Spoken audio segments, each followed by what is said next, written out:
Well, I didn't expect to be doing this today, but I am doing this today. I hit a book rut, and it was just So I was desperate for a book to read, and I wanted to read one of my authors.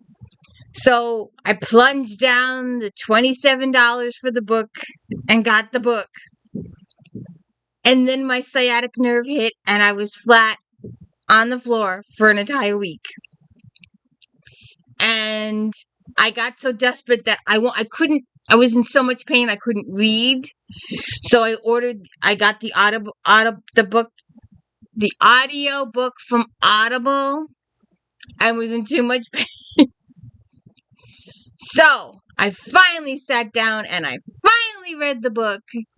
And this is book 37 in the Megs Langlos Donna Andrews series. We have done most of these for the videos. Please go check them out. And welcome to the D. Louise Book Series, Kristina.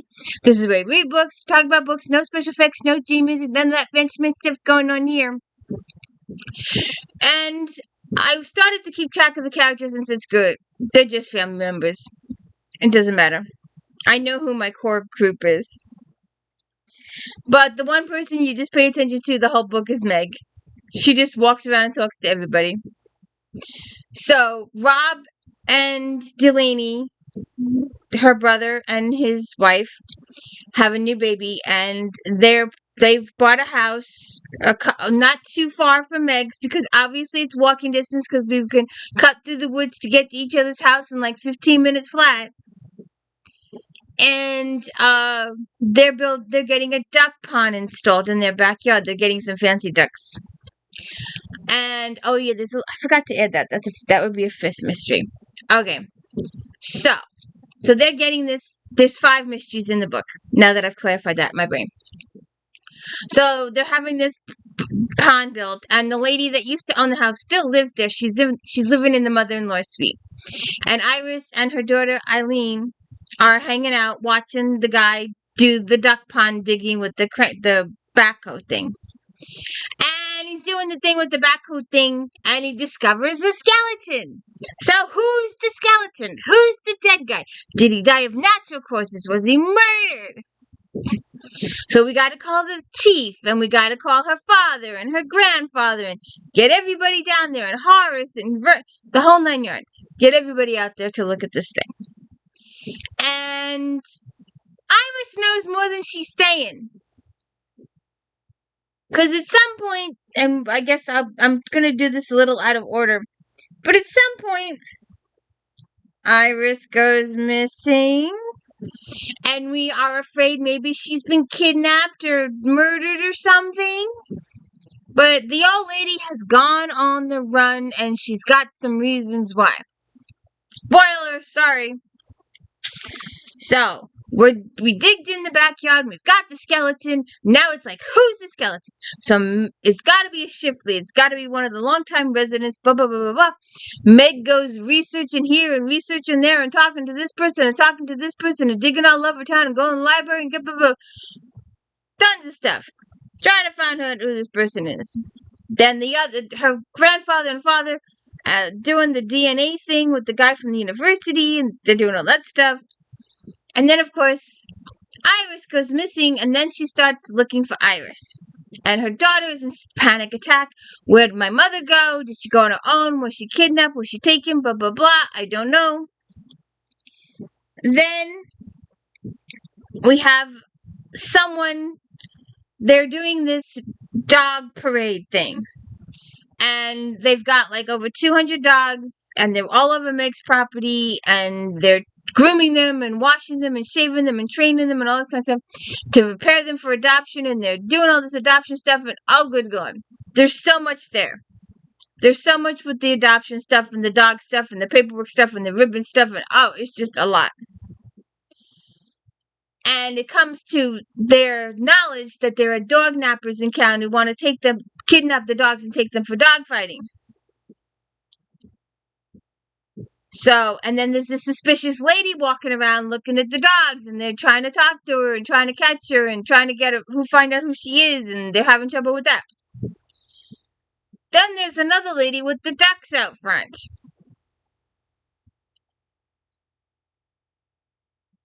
So what's going on with that? So, who's your dead body? Who's after the dogs? Who's after the ducks? What happened to Iris? And so while we're doing all this stuff, we've got all this stuff going around, and we're doing all this stuff, and we're suspicious and worried that there'll be intruders all over the place. And we've got our little Spike, our little terror dog. He's probably getting quite old. He's been a terror since book 1. Thinks he might have spotted an intruder. Did he spot an intruder? Did he just see the leaf go? We really do not know. That is not revealed. But, so Spike goes on a thing. He starts barking. He starts running. Meg goes after him. She trips and falls in a hole.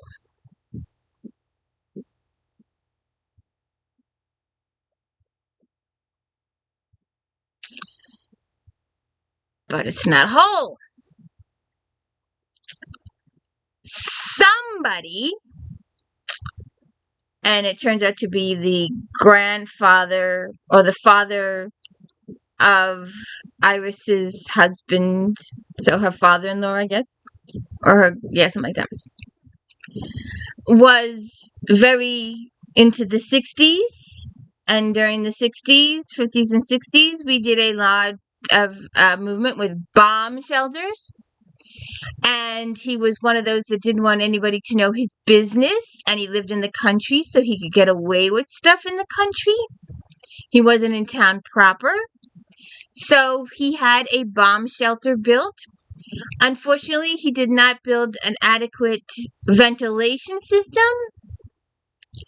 But, why, questions of why he built the bomb shelter. Well, obviously because of the time frame, but there's stuff in the bomb shelter. What's in the bomb shelter that they discover? Those are your 5 mysteries. Who's the dead guy? And Vern, there was a couple of different situations that occurred during Vern's teenage years. And he's worried about a friend of his. He hasn't heard from his friend since he helped him escape from jail because they were trumped up charges. And Vern is worried about his friend. Could it possibly be my friend? Could they possibly kill him? Could it be a Pruitt? Could it be a this one? Could it be a that one? Who's the dead body? Turns out the guy was killed with a bullet hole right here because the bullet is found in in the skull. So we gotta discover who this guy is dead. And once we discover who this guy is, then we have to discover what happened to Vern's friend. If he's Vern's friend or not Vern's friend. And if he's not Vern's friend, then what happened to Vern's friend? What's the deal with the bomb shelter? What's happened with Iris? What's her deal in all this? Hanging out and dealing with Ethelinda is fun. She is the matriarch of the Pruitts, although they take advantage of her quite often, and they've stuffed her in a nursing home or assisted living. And so she's got some issues there too.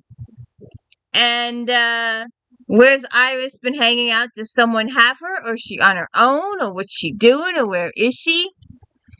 And the old bomb shelter there. Those are your little bit of clues to what's going on for duck's sake.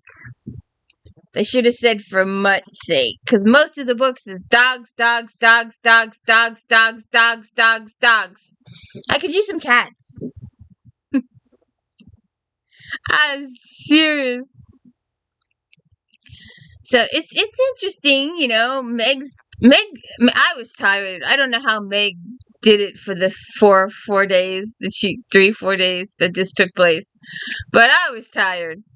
I was tired for Meg, but and glad see what happens with the ducks and the dogs. All those dogs. But they had a good idea. They were doing their little parade thingy for adoption thingy, and then at the end they say there's some place is a shelter that'll does a Pokemon game, and if you play in the Pokemon game, you can rent a dog to pretend you're walking the dog instead of doing crazy stuff with your phone as you walk your dog, and possibly get to know the dog and maybe adopt a dog as you do all that. So that was a cute little thing at the end. But we'll see what happens. But now I gotta go find another book to read. I gotta decide whether I'm gonna plop down another $30 for my other book or wait a little bit till the price goes down. Or should I go back and read the Kendra Johansson books? I'm trying to decide here what to do. We'll see what happens. Tune in tomorrow to find out which book I decide to read. Have a good one.